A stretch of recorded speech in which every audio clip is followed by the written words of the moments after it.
Sekarang kita akan menghitung resultan gaya pada 3 muatan listrik sejenis yang terletak segaris. Jadi kita gambarkan 3 muatannya. Nah, kemungkinannya kalau sejenis ini semua positif atau ini semua negatif. Jadi kalau ini semua positif atau negatif, kita hanya fokus ke acuannya. Misal yang ditanya itu si F2 ya, gaya yang bekerja di F2. Kalau ini semua sejenis, maka ini kita misalin aja ini positif, positif, positif ya. Nah, gaya yang bekerja di sini akan ada gaya tolak. Gaya tolak, berarti satu ini menolak si 2 ke arah sini ya. F21. Gaya yang bekerja di 2 disebabkan oleh 1. Nah, ke sini akan ada gaya tolak juga. F23 yang menyebabkan si 3. Berarti ini berlawanan arah. Kalau berlawanan arah dikurang ya, F23 dikurang F21.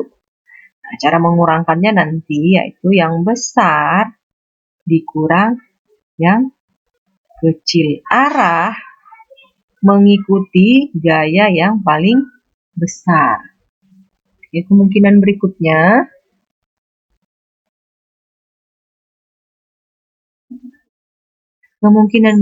yang ditanya itu nanti si F1-nya. F1. Berarti kita mengacunya ke sini ya. Gaya yang terjadi di F1. Kalau ini semua sejenis. Bisa juga semuanya negatif ya. Berarti gaya yang bekerja di 1 ini akan ada gaya tolak dari si muatan kedua ini. Berarti F1, 2. Dan ada gaya tolak dari si 3 ini. Ini F1, 3. Karena searah nih kita jumlahin.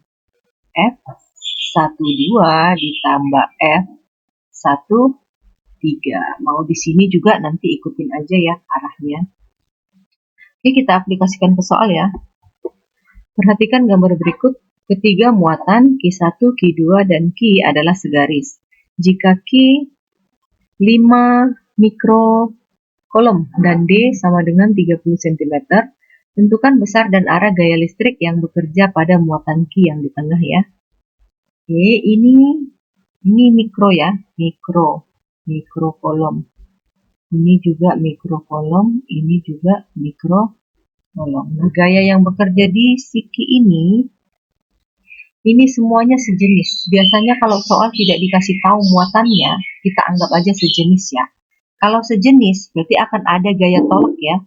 Gaya tolak ke arah sini. Dari si Q3. Berarti ini kita sebut aja F, Q3. Nah, akan ada gaya tolak dari Q1. Arahnya sini.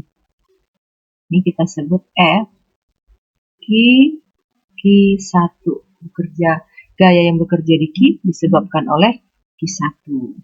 Berarti resultan gayanya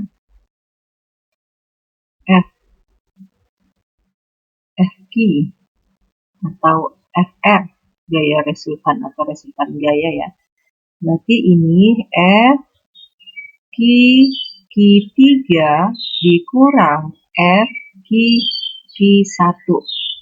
Oke, nanti ini kita perhatikan yang besar kurang yang kecil.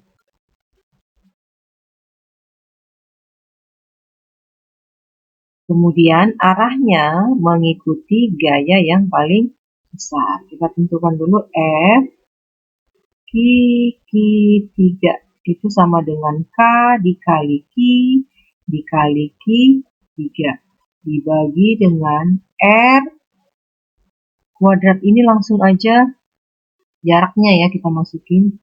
Ini ke arah Q3 berarti 2D. 2D itu 60 cm atau 0,6. 0,6 meter. Ini dikuadratkan. Kemudian F Q1. K dikali Q dikali Q1 dibagi dengan jaraknya ke Q1 itu D. D-nya 30 cm atau 0,3 meter ya.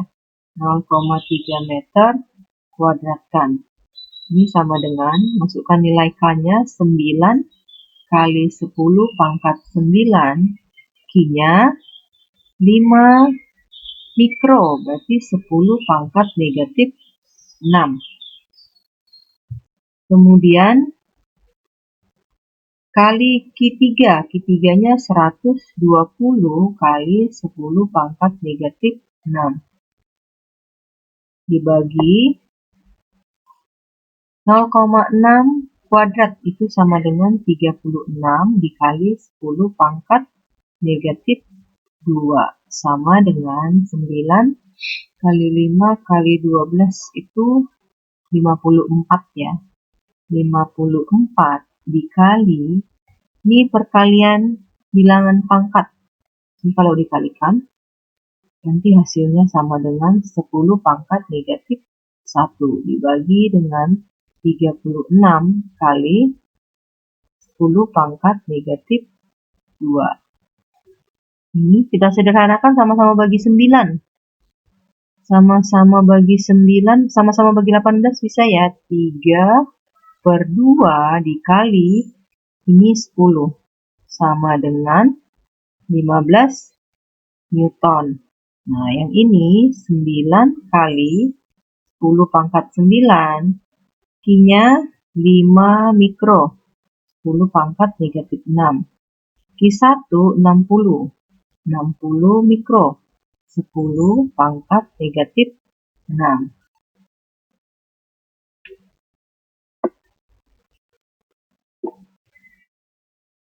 Dibagi 0,3 kuadrat itu 9 kali 10 pangkat negatif 2 sama dengan, ini kalau kita kalikan, 9 kali 5 kali 3, 9 kali 5 kali 6 itu sama dengan 27 ya.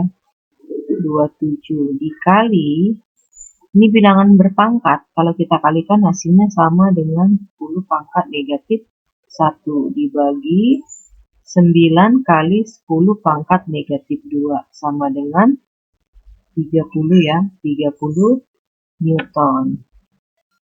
Oke. Sekarang kita hitung F-Q3, ternyata yang besar itu F-Q1 ya. Gaya resultannya yang besar itu F-Q1 dikurang F-Q3.